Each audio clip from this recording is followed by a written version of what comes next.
Bonsoir à vous. Nous allons, si vous le voulez bien, nous pencher aujourd'hui sur l'évangile du jour qui est pris dans Saint Jean au chapitre 14, versets 1 à 12. Ce passage se situe après le lavement des pieds que Jésus a opéré en présence de ses disciples avant d'entrer dans sa passion. Et à la suite de ce lavement des pieds, Jésus aura 3 discours.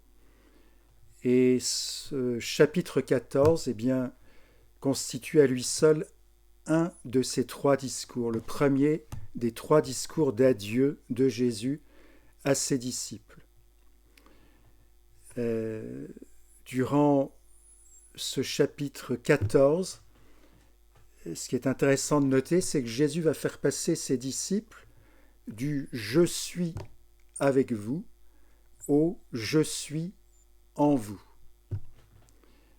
Le « je suis avec vous », on le trouve au verset 33 du chapitre précédent, donc quelques versets avant d'entrer dans le chapitre 14. Jésus leur dit « Mes petits enfants, je suis encore avec vous pour très peu de temps. » Et le « je suis en vous », on le trouve au verset 23 du chapitre 14. « Mon Père et moi, nous viendrons en vous, et nous ferons notre demeure chez vous. » Nous ferons chez vous votre demeure. Nous ferons chez vous notre demeure. Et donc pendant toute sa vie apostolique, Jésus a cheminé avec ses apôtres, ou ses apôtres ont cheminé avec Jésus, en sa présence, à ses côtés. Ils ont marché avec. Ils étaient les uns à côté des autres, le groupe des apôtres à côté de Jésus. Et là, Jésus les prépare à son départ. Une fois que Jésus sera parti, physiquement, aura rejoint son Père, et c'est ce qui va arriver le jour de l'Ascension, Jésus leur a promis qu'il serait toujours avec eux, mais il serait avec eux différemment, non plus physiquement, mais de façon très mystérieuse, mais tout aussi réelle. Jésus, donc, annonce qu'il va venir en eux, avec son Père. Oui. Et c'est ça qui est très mystérieux. Les apôtres ne peuvent pas comprendre encore sur le moment. Et surtout que, pour le moment, ils sont toujours avec Jésus, donc ils ne savent pas du tout comment ça va se passer. C'est la grande inconnue. Toujours est-il que Jésus les prépare. Et là, nous sommes dans ce temps de la résurrection, où Jésus est allé déjà rejoindre son Père dès sa mort. Il ne vit plus avec ses disciples comme avant la résurrection, comme avant sa mort. Il ne vient que sporadiquement, il ne les retrouve que de temps à autre, parce que sa demeure est auprès du Père. Depuis sa mort, Jésus siège auprès de son Père, avant même l'ascension, voyez-vous. Et c'est parce qu'il siège auprès de son Père, que de là-haut, il vient rejoindre de temps à autre ses apôtres pendant 40 jours, sous mode d'apparition. Et il va disparaître à chaque fois aussi vite qu'il est apparu, il apparaît sans qu'on se soit aperçu de sa venue, donc sans qu'il y ait de mouvement. On n'est plus soumis, Jésus n'est plus soumis, son corps, aux dimensions de l'espace et du temps comme avant. Il est très libre par rapport aux conditions de l'espace et du temps. Et c'est pour ça qu'on ne s'aperçoit pas de sa venue. Et tout ça, veut préparer ses apôtres à son départ définitif qui se réalisera à partir du jour de l'Ascension. Et là, vraiment, une fois son Père rejoint pour nous préparer une place, comme il le dit ici. Dans la maison de mon Père, il y a beaucoup de demeures. Donc, nous savons que nous avons tous une place. Jésus nous l'a promis. Là-haut, il est allé nous la préparer, nous la réserver. Nous avons chacun, et c'est ça qui peut nous rassurer, nous mettre dans l'espérance, c'est que nous avons chacun une place qui nous est réservée. Une place de choix, là-haut, auprès du Père, auprès de Jésus. Oui.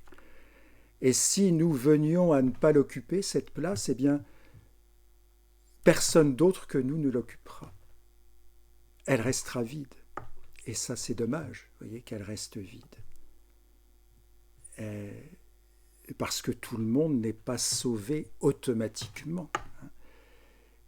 Jésus nous a tous sauvés par sa mort sur la croix, en espérance, mais notre salut ne sera effectif que si nous y répondons, que si nous y mettons du nôtre.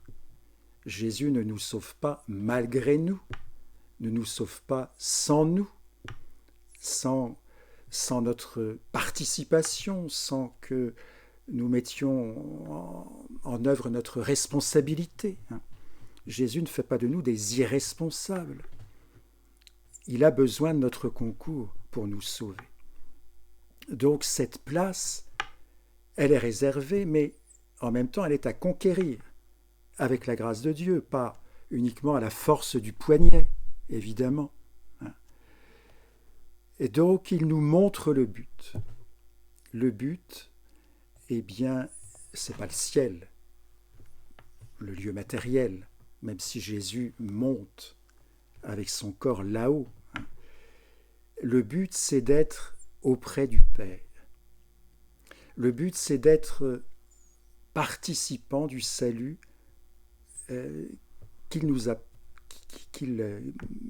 pour lequel il est mort. Et donc nous devons y croire. Et pour cela, pas seulement croire en Dieu, comme il nous le rappelle au verset 1 du chapitre 14, croyez en Dieu, mais croyez aussi en moi. Il ne suffit pas de croire en Dieu pour être sauvé. Celui qui nous sauve, c'est la personne de Jésus-Christ. Ce n'est pas une vague déité informe, incolore et impersonnelle. Notre foi chrétienne, elle touche la personne du Christ. Il n'y a pas besoin d'être chrétien pour croire en Dieu. La preuve, c'est que les Juifs, les musulmans et peut-être d'autres encore croient en Dieu. Mais nous, les chrétiens, nous ne nous contentons pas de croire en Dieu. Nous croyons en Jésus-Christ. Et c'est lui qui nous acquiert notre salut. Et donc c'est en nous accrochant à lui, surtout quand nous sommes dans la détresse et déstabilisés, comme en ces temps de pandémie, c'est dans la mesure où nous mettrons notre foi et notre espérance en lui, en sa personne, et que nous serons sauvés. Il est le chemin qui nous donne la vie. Et la vie, nous l'aurons pleinement auprès du Père. Donc le but, c'est cette vie éternelle qui nous attend, vers laquelle nous tendons de toutes nos forces. Et pour y arriver, eh bien, il nous faut passer par Jésus, croire en lui, mettre notre foi et notre espérance en lui. Il nous faut passer par le chemin qu'est Jésus. Je suis le chemin, la vérité et la vie. Dimanche dernier, il nous disait qu'il était la porte aussi, par laquelle il fallait passer pour aller au bercail. Il est la porte, il est le chemin. Dans son humanité, il est le chemin. Dans sa divinité, il est la vie. Il est à la fois le but et le moyen, la vie et le chemin, tout en étant la vérité. Dieu est vérité. Montre-nous le Père, dit Philippe, et cela nous suffit. Comme si Philippe n'avait pas déjà vu le Père en Jésus. C'est le verset 8. Jésus nous révèle ici, à travers Philippe, qu'il est le visage du Père, le reflet du Père. Le Père ne se voit pas, si ce n'est en Jésus. Jésus a été envoyé par le Père pour révéler le Père.